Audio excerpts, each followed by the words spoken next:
নমস্কার, গ্রামীণ কৃষি শিল্প সমাচার পত্রিকার পক্ষ থেকে সবাইকে স্বাগত। আর আজ অক্ষয় তৃতীয়া, আর অক্ষয় তৃতীয়াতে নদীর জল অর্থাৎ নদীর জল কতটা বেড়েছে আর আমরা কোন জায়গায় রয়েছি নিশ্চয়ই আপনাদেরকে দেখাবো। আর সেই জায়গার মানুষজন যারা বসবাসকারী তাদের তিক্ত অভিজ্ঞতা তারা আজকে আমাদের ক্যামেরার মুখোমুখি জানাবে। তো প্রথমে দেখাই নদীর বাঁধ কি রয়েছে কোথায়। দক্ষিণ 24 পরগনার নামখানা ব্লকের নামখানা গ্রাম পঞ্চায়েতের উত্তর নারায়ণগঞ্জ 800 মিটারের মতো নদী বাঁধ। আর সেই নদী বাঁধ ইতিমধ্যে এখন কিন্তু জোয়ার থেকে ভাটা হচ্ছে, আর সেই ভাটার আগে জোয়ার ছিল। সেই জোয়ারের অবস্থায় নদীর বাঁধ কেমন রয়েছে তার পাশাপাশি এলাকার মানুষ রয়েছে। বলছি যে এই নদী বাঁধ ইতিমধ্যে তো সারানো তো হয়েছে। আপনার নদী বাঁধ কি সারানো হয়নি? নদী বাঁধ সারানো হয়েছে, কিছু কিছু জায়গায় হচ্ছে, কিছু কিছু জায়গায় ভেঙে আছে এখনো। এই পরিস্থিতি কি, এই যে জোয়ার জল পরিস্থিতি কি, আমরা এখনো আতঙ্কের মধ্যে আছি। নদী বাঁধের অবস্থা ভালো না, বাঁধ ভেঙে যাচ্ছে, কখনো জল ঢুকে যেতে পারে। তাই এখানে যারা দায়িত্ব রয়েছে তাদেরকে জানাননি? অবশ্যই জানিয়েছি, ওনারা প্রসেসিং করছে নতুন বাঁধ করানোর জন্য।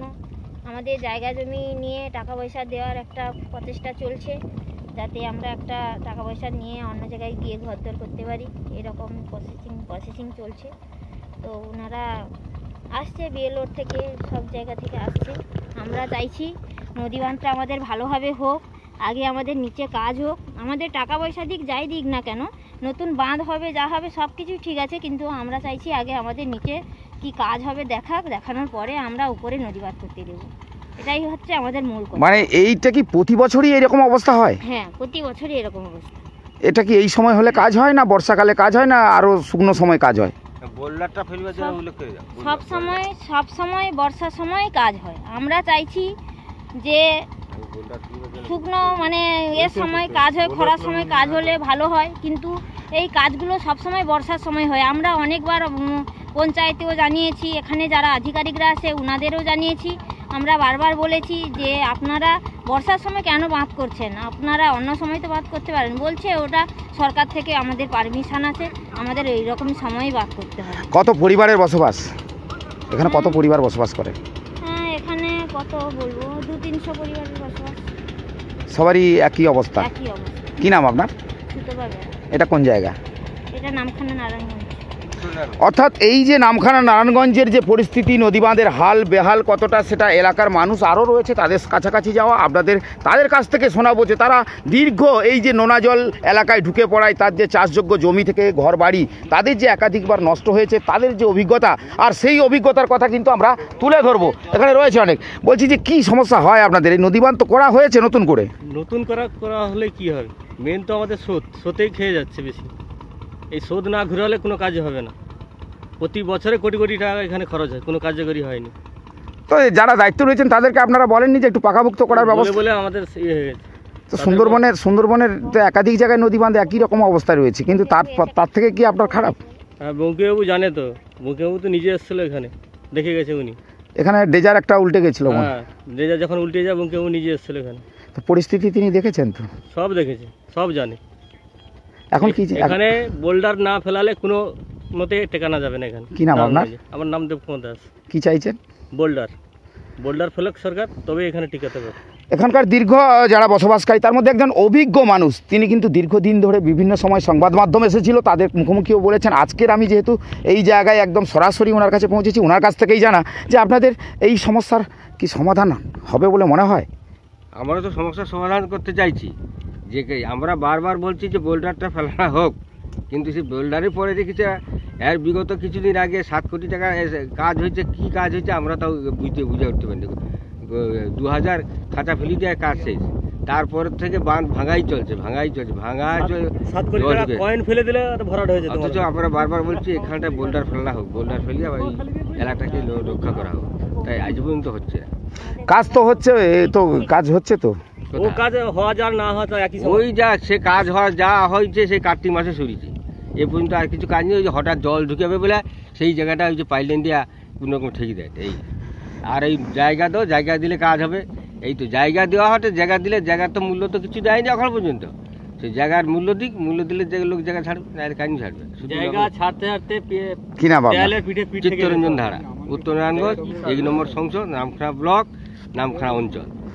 বলছি যে এই সামনেই দেখতে পাচ্ছি, যেটা দেখাচ্ছি আপনাদেরকে, অর্থাৎ আপনারা যারা দর্শক আপনারা দেখছেন বুঝতেই পাচ্ছেন যে এই যে ফাটল, আর তার পাশাপাশি নদীর বাঁধ ভাঙা, তার পাশাপাশি এখানে দেখতেই পাচ্ছেন যে কতটা অর্থাৎ ভেঙে প্রায় এই যে এইটা হচ্ছে নদী বাঁধের ভেতরের জায়গা প্লাস অর্থাৎ চাষযোগ্য জমি জায়গা, যেখানে এই যে চাষযোগ্য জমি জায়গা দেখতে পাচ্ছেন, আর তার পাশাপাশি যে এই নোনা জল যেটা নদীর সাইড অর্থাৎ এই যে মুড়িগঙ্গা নদীর যে জল অর্থাৎ এই জোয়ারের সময় অর্থাৎ কতটা আর একটুই বাকি রয়েছে, খানিকটা বাকি রয়েছে, তার মানে এই মাটি এই অবস্থা যদি ভাঙে তাহলে কিন্তু ভেতরে নোনা জলে প্লাবিত হবে এলাকা। আর সেই এলাকাবাসী একাধিকবার বিভিন্ন জায়গায় জানিয়েছে, তারা চাইছে পাকাভুক্ত কোনো কিছু হোক। তো এই মুহূর্তে যারা রয়েছেন, বলছি যে আপনি তো এখানে বসবাস করেন, আপনি এখানে বসবাস করেন, তো আপনি কি বলবেন, মানে আপনার কোনো দাবি নেই তো? আমরা কি বলবো, আমরা তো প্রত্যেক বছরই তো ভাসছি, বাবুরা তো এসছে। কি ভাসছেন আপনি, কোথায় ভাসছেন? আমরা তো প্রত্যেক বছরই তো জল ঢুকছে, এই তো বাঁধের কাজ হয়েছে, কত টাকার কাজ হয়েছে। তাহলে কি সরকার কাজ করছে না বলছেন? আপনি কি বলছেন যে সরকার কাজ করছে না? 1 কোটি টাকা কাজ হয়ে যায়, 4 কোটি টাকা পকেট ঢুকে গেছে, তাহলে কি হচ্ছে ওগুলো?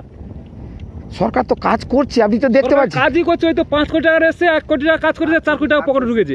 7 কোটি টাকা আসছে। তাহলে কি 7 কোটি টাকা তাহলে যে রাজ্য সরকারের যিনি দায়িত্বে রয়েছেন তিনি কিন্তু রাস্তাঘাট, পানীয় জল, নদী বাঁধ সমস্ত কিন্তু করছেন, কিন্তু আপনারা অভিযোগ করছেন যে রাস্তা হচ্ছে না। এই বাঁধটা ক বছর হয়েছে? 2 বছর হয়নি, এখন 2 বছর হয়নি, সরকার দিচ্ছে 2 বছর হয়নি, 2 বছরই তো ভেঙে গেছে আবার। কিন্তু তার মানে পাকাভুক্ত বলে কিছু হয় না। পাকাভুক্ত হয় না, এই তো 7 কোটি টাকা কাজ হয়েছে, 3টে বাঁশ এনেছে, 4টে ইডেন বাস হয়ে গেছে, এই তো 7 কোটি টাকা। কি চাইছেন? আমাদের নিচের কাজ হোক, বোল্ডার ফেলুক, কি নাম? তারপরে জায়গা জমিন মানুষ দেবে কি না দেবে সে পরে কথা, আমাদের আগে বোলার ফেলুক, কাজ হোক নিচে। কি নাম আপনার? আমার নাম নিমাই বেরা, এখানেই বাড়ি? এইখানে বাড়ি। অর্থাৎ বুঝতে পারছেন মানুষের ক্ষোভ, অর্থাৎ এখানকার গ্রামবাসীরা তারা চাইছেন, তাদের যে অভিযোগ, তারা এই যে রাস্তার উপরে একটা নদী বাঁধের দেখেছেন একাধিক জায়গায় শুধু ফাটল, যে আপনার এখানেই বসবাস করেন, তো তো এই তো নদী বাঁধ তো বাঁধা হয়েছে, এলাকায় কাজ হচ্ছে, কাজ হচ্ছে না, তো এই যে পাইলেন দেওয়া হয়েছে এগুলো কাজ নয়, পয়সা উড়িলে পালিয়ে যাচ্ছে, ঘর পালিয়ে যাচ্ছে, ঘর নিয়ে চলে যাচ্ছে। ও পয়সা পকেট নিলে পালিয়ে বেরিয়ে কি? তা কি চাইছেন? কি চাই? পাইলের কি দাম আছে? আমাকে ভালো পাকাভুক্ত করুন, বোলটা ফেলাও, আমার শোধ।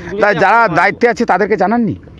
আর বাবা জানি কেন মাথা চুল পেকে। আমরা সেই ফাইবার শট চাইছি আমাদের কি নাম আপনার? আমার নাম গণেশ ছাড়া।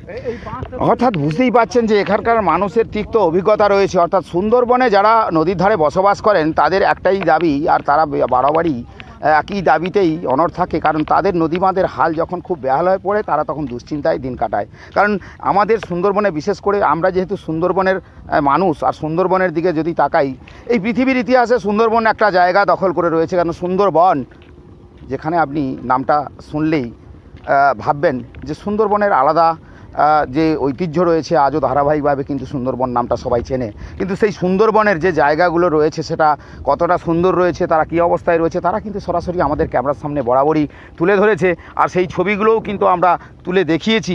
তার পাশাপাশি আজকের এই যে নদী বাঁধের যে হালটা সেটাও কিন্তু আমরা একাধিকবার দেখিয়েছি, একাধিকবার এলাকার মানুষ তার বিভিন্ন দাবি দাবা তুলে ধরেছে, সেগুলোও আমরা আপনাদের কাছে তুলে ধরেছি। অর্থাৎ দর্শক আপনারা জানেন যে আমরা যখনই আপনাদের কাছে পৌঁছে দিই, আমরা কেবলমাত্র আমরা কি করব, আমরা আপনাদের কাছে শুধু দেখিয়ে দিই যে বাস্তবে চিত্রটা কি রয়েছে, সেই যে চিত্র, সেই চিত্রটা কিন্তু সচিত্রটাই আমরা তুলে ধরি আপনাদের কাছে। বিচারক আপনারাই ঠিক করবেন কোনটা ঠিক কোনটা ভুল। আর আমরা যখন মাঠে ময়দানে দৌড়ে যাই আপনাদের কাছে বিভিন্ন খবরাখবর নিয়ে, আপনারাই আমাদের কাছে সেই সমস্ত খবরগুলি দেখে কমেন্ট, লাইক, শেয়ার করেন, তাও আমরা জানি। তবে এটা ঠিক যে আপনাদের কাছে যখন আমরা খবর তুলে ধরি আমাদের ভালো লাগে, আপনাদের কাছে খবরের সত্যতা কতটা কি রয়েছে নিশ্চয়ই আপনারা দেখে বুঝতে পারেন যে আমরা কোনো খবর ফেক দেখাই না, আমরা কোনো খবর এই পক্ষপাতিত্ব করি না, কারণ যে খবরের জায়গায় সে খবরই আমরা তুলে ধরি। দেখে বুঝতেই পাচ্ছেন যে ইতিমধ্যে আমরা যে জায়গায়, অর্থাৎ এই যে দক্ষিণ 24 পরগনার নামখানার নারায়ণগঞ্জ এলাকার মানুষ, তারা কতটা তিক্ততা রয়েছে, তাদের একাধিক দাবি যে পাকাভুক্ত করুক। এসেছিলেন সুন্দরবন উন্নয়ন মন্ত্রী, সেই সুন্দরবন উন্নয়ন মন্ত্রী যখন আসেন তিনি কথা দিয়েছিলেন এইটার একটা ব্যবস্থা করবেন। এক সময় এখানে একটা ভয়ঙ্কর পরিস্থিতি হয়েছিল, এখানে কাজ করতে করতে একটা ড্রেজার গাড়িও এই সমুদ্রগর্ভে চলে যায়, তারপরে সেটাকে তোলা হয়, তারপরে কাজ হয়। ইতিমধ্যে কাজের যে বিভিন্ন যে কাজের যে যারা দায়িত্বে রয়েছেন তারা কিন্তু ইতিমধ্যে পরিদর্শন করছেন। তবে এই নদীর জল যেহেতু ধীরে ধীরে বাড়ছে, অর্থাৎ এই নদীর জল যতটাই বাড়ছে আপনারা দেখেই বুঝতে পারছেন যে নদীর জল যতটাই বাড়বে আতঙ্কে থাকবে নদীর ধারে যারা বসবাস করেন, অর্থাৎ এই এলাকার গ্রামবাসীরা। তারা জানে যে নদীর জল যখনও তখনও ভেতরে ঢুকে পড়ে, ক্ষয়ক্ষতি হয় তাদের বসতবাড়ি থেকে চাষযোগ্য জমি, তাদের রুজি রোজগার কেবলমাত্র এখানকার মাছ চাষ, ধান চাষ, অর্থাৎ চাষবাস নিয়েই তারা পড়ে থাকে, নেই তাদের চাকরিজীবীর সেই রকম কোনো পরিস্থিতি। কিন্তু সমস্যা কোথায়? সমস্যা তাদের হয় যে তারা যদি একটু ভালো করে নদী বাঁধটা বেঁধে দেওয়া যেত, এই নোনা জল যদি না ভেতরে ঢুকতো, তাদের আর কষ্ট অনেকটাই লাঘব হতো, তাদের এই দুঃখ কষ্ট হয়তো থাকতো না। কিন্তু আমরা বরাবরই এই সুন্দরবনের খবরাখবরগুলো আপনাদের কাছে এই কারণেই তুলে ধরি, যেখানে সুন্দরবনের মানুষ তারা জানে যে কিভাবে লড়াই করে বাঁচতে হয়। প্রাকৃতিক ঝড় যখন তখন বিপর্যয় তো হয়, আপনারা জানেন একাধিকবার বিপর্যয়ে সুন্দরবনের উপকূলবর্তী এলাকায় যারা বসবাস করে থাকেন তারা একাধিকবার জর্জরিত হয়েছে। তাদের যে কি সমস্যা হয়েছে সেগুলো নিশ্চয়ই আপনারা সংবাদ মাধ্যমে দেখেছেন, আমরাও দেখিয়েছি। আজকের আরও যারা আসছেন তাদের সঙ্গে একটু কথা বলা। আপনার এলাকায় বাড়ি তো এই এলাকায়, তো এখানে যে বিশেষ করে এই যে নদীর যে ভাঙন আর অল্প একটু বাকি রয়েছে, এ তো জল নোনা জলই তো ঢুকে যাবে, ঢুকে যাচ্ছে তো, যাবে কি? আরে এত বড় বড় ফাটল বলেননি আপনারা? হ্যাঁ বলেছি, আমরা বলেছি, তারা কোনো গুরুত্ব দিচ্ছে না, আসছে চলে যাচ্ছে, দেখে চলে যাচ্ছে, এলেই বলে হ্যাঁ হয়ে যাবে, এই কথা বলে চলে যাচ্ছে। তাহলে কি রাত্রে আতঙ্কে থাকতে হয়? হ্যাঁ আতঙ্কেই থাকতে হয় পরিবার নিয়ে। হ্যাঁ কখনো কখনো আমরা বাড়ি ছেড়ে চলেই যাই। গ্রাম পঞ্চায়েতে যারা দায়িত্ব রয়েছে তাদেরকে আপনারা বলেন? হ্যাঁ হ্যাঁ বলেছি। তারা কি বলছে? তারা বলছে হ্যাঁ আমরা দেখছি। দেখছি বলতে কি দেখছি? তা আমরা দেখছি, আমরা উপরে খবর পাঠাচ্ছি যাতে কাজ। উপরের লোকই তো কাজের জন্য বলে দিয়েছে, আমাদের কাছে আমরা কি করে বলে জানবো যে ওরা উপর থেকে বলেছে, ওরা যাচ্ছে কি?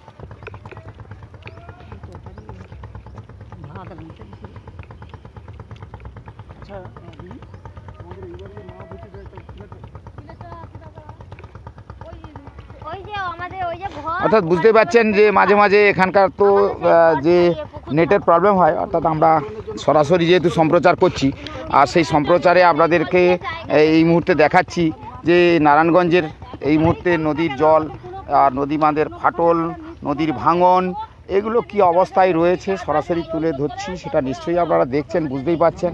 আর এটা এই জানেন যে এটা ওই একটু দূরেই রয়েছে এটা মুড়িগঙ্গা নদী, আর তার পাশেই হাতানিয়া, দোয়ানিয়া, যেখানে আন্তর্জাতিক জলসীমা রয়েছে। আর তার পাশাপাশি বাংলাদেশি বার্ডসগুলো দেখতে পাচ্ছেন, এগুলো বাংলাদেশি বার্ডস, এগুলো নঘর করে রয়েছে।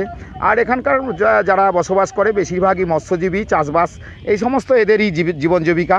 আর তার পাশাপাশি নদী বাঁধের যা হাল সেটা নিশ্চয়ই আমরা সব তুলে ধরছি। তবে এখানকার আরও যারা প্রতিনিধি রয়েছে তাদের কাছে যাওয়া, তাদেরকে জিজ্ঞাসা করা যে এই জায়গাতে একটু ঠিক আছে বলছি যে এই যে আপনার এক মিনিট আপনাদের এই তো এলাকার এই যে পরিস্থিতি, একাধিকবার আমরা বিভিন্ন সময় সংবাদ মাধ্যমে দেখিয়েছি, আমরা গ্রামীণ কৃষি শিল্প সমাচার বিভিন্ন জায়গায় পৌঁছে যায় এবং দেখায়, কিন্তু আজকের এই যে নারায়ণগঞ্জের যে পরিস্থিতি কি বলবেন আপনি? এই নদীর সাইডে যিনারা থাকেন তাদের চিন্তা 12 মাসই থাকে। প্রাকৃতিক দুর্যোগে এরা সবসময় চিন্তাশীল হয়ে পড়ে, ক্ষতিপূরণ কে দেবে, ক্ষয়ক্ষতি কে দেবে, তবুও ক্ষয়ক্ষতিরা চিন্তাভাবনা করে না। এদের দাবি যে আমাদের কংক্রিটের বাঁধ হোক, কংক্রিট। কিছুদিন আগে আমরা জানতে পেরেছি এই রাস্তা কয়েক কোটি টাকা টেন্ডার হয়েছে, সেখানে জেসিপি নিয়ে তলিয়ে গেল এবং এখানে উন্নয়ন মন্ত্রী, সুন্দরবনের উন্নয়ন মন্ত্রী এসেছিলেন, এখানে গ্রামবাসীদের বিক্ষোভের মুখে পড়েছিলেন, উনি কোনো সদুত্তর দিতে পারেননি। আমরা চাইছি, আমরা বিজেপি পার্টির পক্ষ থেকে আমরা বারবার ধরে বলেছি, অনুরোধ করছি, যাদের জায়গা বিগত দিনে যেসব জায়গা পড়েছে রায়তি জায়গা, তাদের ক্ষতিপূরণ দেওয়া হয়নি গভর্নমেন্ট থেকে, কিন্তু গভর্নমেন্টের রুলস আছে যাদের রায়তি জায়গা পড়বে তাদের ক্ষতিপূরণ দিয়ে তবে বাঁধ হোক। এবং আমাদের দাবি কংক্রিটের বাঁধ হোক। কোটি কোটি টাকা খরচা করেছে, সেখানে কোনো টাকার কাজ হয়েছে? আজকের সুন্দরবন উন্নয়ন মন্ত্রীকে এখানে এসে বিক্ষোভ পড়তে হয়। কিন্তু মানবিক মুখ্যমন্ত্রী তিনি চিন্তা ভাবনা করেছেন সুন্দরবন উন্নয়ন হোক, সাজানো হোক, তিনি তো চাইছেন। তিনি চাইলে হবে কি করে? তৃণমূলের 99% যদি কাটমানি খায়, তাহলে এরা তো কাটমানি খাওয়ার জন্যই তো আজকের উন্নয়নটা স্তব্ধ হতে বসেছে। প্রচুর টাকা এই নদী বাঁধের উপরে আসতেছে, কিন্তু যে টাকা অ্যালটমেন্ট হয়, সেন্ট্রাল গভর্নমেন্ট যে টাকা পাঠায়, কি রাজ্য সরকার যেটুকু সহায়তা করে, তার 25% কাজ হয় না, 75% টাকা ওদের কাটমানি হিসাবে চলে যায়, যার ফলে এখানে গ্রামবাসী সাধারণ মানুষ দুর্ভোগে ভুগে। আমি অ্যাজ এ বিজেপি পার্টির পক্ষ থেকে আজকেরই আমি আপনার চ্যানেলে দাবি রাখছি যে এই যে আনুমানিক 7 কোটি টাকার যে বিগত কাজ হয়েছে, তার কাজের নমুনা আমি থার্ড পার্টি টেস্টিং করব এবং এখানে আনবো, এবং দরকার হলে হাইকোর্ট অবধি যাব যে এখানে এই টেন্ডারের টাকা যে পরিমাণ কাজ হওয়ার কথা ছিল সেই পরিমাণ কাজ হয়নি। এই টাকাগুলো কে বা খাচ্ছে, কারা খাচ্ছে, আমার তদন্ত আসুক, তদন্ত হয়ে এর একটা প্রতিবাদ হোক এবং এর সাজা হোক যে এই উন্নয়নমূলক খাদের টাকা যারা 12 মাস বিঘা বিঘা 100 বিঘা রায়তি জায়গা যারা দিয়েছে তারা ক্ষতিপূরণ দাবি করেনি এবং ক্ষতিপূরণ আশা করেনি, কিন্তু তারা চাইছে একটা কংক্রিট একটা বাঁধ হোক। সেই বাঁধটা দিতে পারছে না, কারণ এরা এই কাঠবানি খাওয়ার জন্য এইসব মানুষকে সারা জীবন দুর্দশার মধ্যে রেখেছে। এই প্রাকৃতিক দুর্যোগ আসলে এরা ফ্লাড হাউসে গিয়ে আশ্রয় নেয়। এটা কেন হবে? এদের সরকারি টাকা সরকারিভাবে খরচা হোক। আজকের দিনে আমি জানতে পাচ্ছি যে এখানে নাকি আবার নতুন ধরনের টেন্ডার হয়েছে, কিন্তু টেন্ডার যিনি পেয়েছেন তিনি কাজ করছেন না। কেন কাজ করছে না? ইরিগেশন এসডিও সাহেবকে এর জবাব দিতে হবে। এবং এই চ্যানেলের মাধ্যমে আমি অনুরোধ করব, সামনে বর্ষাকাল, তাহলে এদের আপনাদের খেয়াল খুশির জন্য, কাটমানির জন্য কেন সাধারণ মানুষ দুর্দশার মধ্যে ভুগবে, এটা আমি আপনার চ্যানেল দাবি রাখছি। এই যে পরিস্থিতি আজকের একাধিকবার সুন্দরবনের বিভিন্ন প্রান্তে, শুধু আজকে নারায়ণগঞ্জ বলে কথা নয়, কিন্তু নারায়ণগঞ্জ ছাড়াও যখনই প্রাকৃতিক বিপর্যয় আসে তখন সুন্দরবনের নদী বাঁধের পাশে যারা বসবাস করেন তাদের কিন্তু আতঙ্কে থাকতে হয়। এই আতঙ্ক কবে কাটবে? বিগত আপনি শুনলেন সাধারণ মানুষের বক্তব্য, বিগত 20 বছর ধরে এখানকার আতঙ্ক সব জায়গাতে, নামখানা ব্লকে নদীমাতৃক এলাকা সব জায়গাতে মানুষ আতঙ্কের মধ্যে আছে। এরা বাস্তুহারা হচ্ছে, বিঘের পর বিঘে বাস্তুহারা হচ্ছে, কিন্তু এদের স্থায়ী সুরক্ষা, স্থায়ী সমাধান এরা কেন করছে না? প্রচুর টাকা গভর্নমেন্ট অনুদান দিচ্ছে, প্রচুর টাকা কাজ হচ্ছে, কিন্তু এই কাজের নামে যে কাটমানি, এটাকে না বন্ধ করতে পারলে এর স্থায়িত্ব আসবে না। এবং এর জন্য কেবলমাত্র এই ইরিগেশন ডিপার্টমেন্টে এইসব জায়গায় যদি সিবিআই তদন্তের দাবি রাখছি, এই তদন্ত করে এর পুঙ্খানুপুঙ্খ দেখা হোক যে এর কত % টাকা কাজ হয়েছে। আমি সেই জন্য আমি হাইকোর্ট করব। আমি আজ অনুপ সামন্ত বিজেপি নেতৃত্বে সে দাবি করছি, হাইকোর্ট করে সিবিআই তদন্ত দাবি জানাচ্ছি এবং এর কত % কাজ হয়েছে থার্ড পার্টি টেস্টিংয়ের জন্য আমি আবেদন রাখবো। আপনার নাম? আমার নাম হচ্ছে অনুপ সামন্ত, সাগর মণ্ডল 5-এর বিজেপির প্রাক্তন সভাপতি।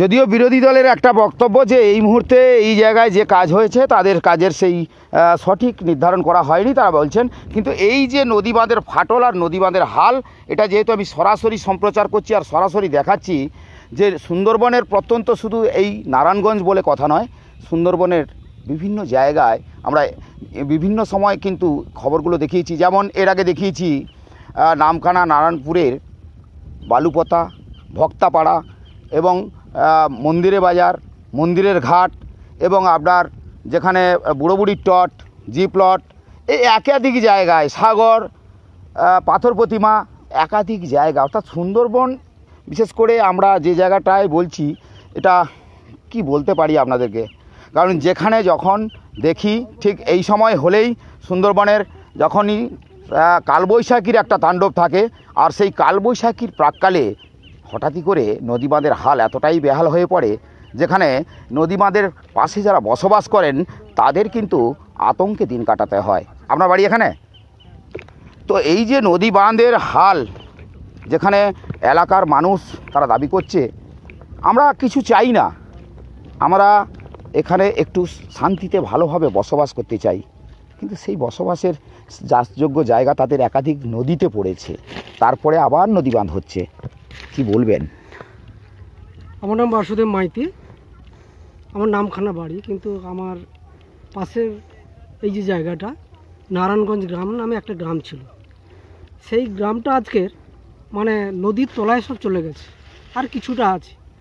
এখানে যারা এই দায়িত্বে আছেন তারা দিনের পর দিন এখানে যে কাজটা হলো কোটি কোটি টাকার কাজ হয়ে যাচ্ছে, কিন্তু কোনো স্থায়ী ব্যবস্থা হচ্ছে না। বাঁশের ফেরাটি মেরে ইট দেওয়ার যদি সেখানে 100 দেওয়ার সেখানে 50টা ইট দিয়ে মোটামুটি বাঁশের ফেরাটি ফেলে দেওয়া হচ্ছে। সেই বাঁশের ফেরাটি ভেসে চলে যাচ্ছে অন্য জায়গায়, গিয়ে কিছুদিন পরে আবার সেই একই অবস্থা। এইভাবে আমাদের নারায়ণগঞ্জ গ্রামটা পুরো চলে গেল। তারপরে এবার নামখানায় ঢুকেছি। তাহলে কি নারায়ণগঞ্জ কথাটা মুছে যেতে চলেছে নামটা? হ্যাঁ, নারায়ণগঞ্জ গ্রামটা চলে গেছে, তারাও জায়গা দিয়েছে, আমরা দেবো। কিন্তু আমাদের একটাই কথা, নিচ থেকে আগে ওইটাকে বোল্ডার ফেলে স্রোত ঘুরিয়ে যাতে আগামী দিনে আর বাঁধ না লাড়তে হয়, সেই রকম ব্যবস্থা করলে আমরা সবাই বাঁধ দেবো, রাস্তা আমরা সবাই জায়গা দেবো। হ্যাঁ, এবং কিন্তু জায়গা না দিলে তো আবার আপনারা প্লাবিত হয়ে যাবেন। কিসে প্লাবিত কি হবে? এই নারায়ণগঞ্জ গেল, এরপরে নামখানা যাবে, তারপরে বিডিও অফিস যাবে। এইভাবে আমাদের যে গত ইয়াসের যে বন্যাটা হয়েছিল, সেটা এইখান থেকেই জলটা ঢুকেছিল। এইখান থেকে জল গিয়ে আমার পুরো বিডিও অফিস পুরো ভেসে গিয়ে মানে আরও চলে গেছে সেই মদনগঞ্জ পারিয়ে সেখানে দেবনগর এই জলেই গেছে। তাহলে আমরা চাইছি একটা স্থায়ী ব্যবস্থা। এই স্থায়ী ব্যবস্থা যতক্ষণ না হবে আমরা জায়গা ছাড়বো না। কি নাম আপনার? আমার নাম বাসুদেব মাইতি। এখানেই বাড়ি? এইখানে বাড়ি আমার। এখানে রায়তি জায়গা আছে, অথচ আমাকে জানানো হলো না। আমার জায়গার উপর দিয়ে বাঁধের লাইন টেনে দেওয়া হলো, তাতে কি আমি ছেড়ে দেবো নাকি? অর্থাৎ বুঝতে পারছেন মানুষের একাধিক ক্ষোভ। আর এই নদী বাঁধের হাল আপনারা নিশ্চয়ই সরাসরি আমরা যেহেতু সম্প্রচার করেছিলাম আপনাদের দেখিয়েছিলাম। আর বিশেষ করে এখানে নদী বাঁধের যেভাবে ফাটল রয়েছে আর এখানকার মানুষের যে দাবি, আমরা একটু দেখাতে যাই। যেহেতু নদী বাঁধের এই যে চিত্র আর এই যে পাইলেন বাঁশগুলো দেখেছেন, এই হচ্ছে বাঁশ, এই হচ্ছে ফাটল, বড় বড় ফাটল, এই নদী বাঁধের ফাটল। আর এই বাঁশ, এই পাইলেন, অর্থাৎ এলাকার মানুষ তারা যে কীভাবে বলেছে আপনারা বুঝতে পারছেন। আবার এই যে একটা নতুন করে বাঁধ হয়েছিল, এই যে দেখেছেন, এই আমি নিচে নামতে পারছি না কেন, এটাও এই অবস্থা হয়ে গেছে। আর এদিকে এই যে মানুষের বসবাস, এই যে দেখতে পাচ্ছেন, এগুলো মানুষের বসবাস। সেখানে যারা নদীর ধারে বসবাস করেন তারা এইভাবে বসবাস করেন। এবং তাদের এটা দেখতে পাচ্ছেন, এটা কিন্তু মিষ্টি জলের পুকুর, ওইদিকে বাড়ি ঘরদর রয়েছে। কিন্তু এই নোনা জল যদি ঢুকে পড়ে, এই মিষ্টি জলের পুকুর আর মিষ্টি জল থাকবে না। অর্থাৎ বসত বাড়ি থেকে চাষযোগ্য জমি আর পুকুর এগুলো কিন্তু প্রতি বছরই তাদের দিয়ে চলে যায়, তারা সেই আতঙ্কে দিন কাটাচ্ছে। আর এটা যদি সরকারের ইতিমধ্যে যদি নজর না দেওয়া হয়, তাহলে কিন্তু এখানকার মানুষজন যে বিপত্তি পড়বে। অর্থাৎ একজন বলে গেলেন যে নারায়ণগঞ্জ নামটা আর মনে হয় থাকবে না।